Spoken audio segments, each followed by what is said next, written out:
Dạ. Ai? Mai cả sạc. Mai sạc.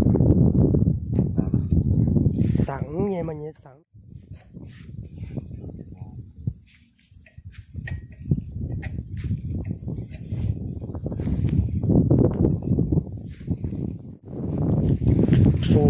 Tao tía đủ nó tao ấy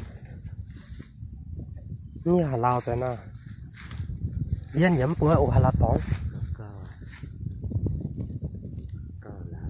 càng cao à rồi chia nắn được tròn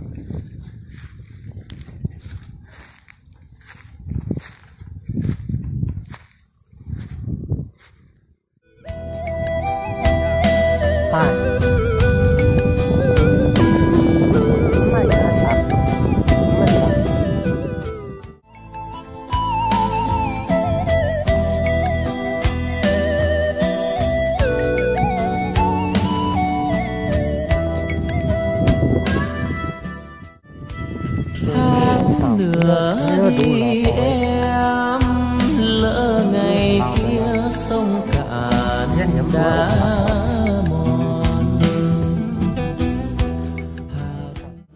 cuộc tình ta chưa hết đoạn đường đi em.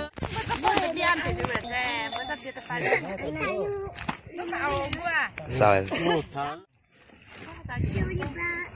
tại lỡ mà ngu em nói chứ mình à có cái chuột đó em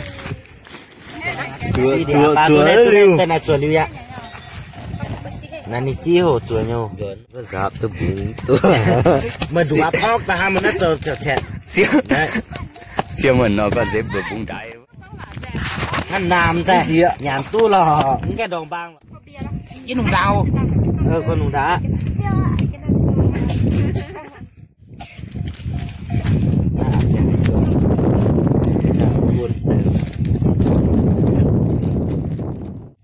nhưng mà nó còn hai quay thì nhớ quay chơi hay mày chẳng chưa nữa pháp giờ hay mày chia đi ngang cả hai ú cho tôi nhá chiến hay mày ai này cái này mini có phải gì nữa cho ta quay chả Hãy subscribe cho kênh Ghiền Mì Gõ rồi, nhà lầu, xe hơi, bạn gái xinh đẹp. Đó là tất cả những gì mà tôi chưa có.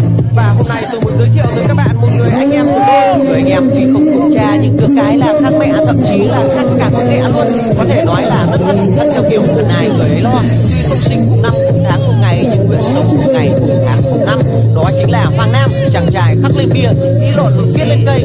Nhưng tại sao anh ta lại viết lên cây? Trả lời câu hỏi này anh nói anh luôn luôn on face để biết mọi chuyện trên đời. Làm cái tớt bình thường không phải được nhìn lại. Nhìn bề ngoài anh có vẻ rất ít nói nhưng khi tiếp xúc lâu mới biết anh rất là nói thật.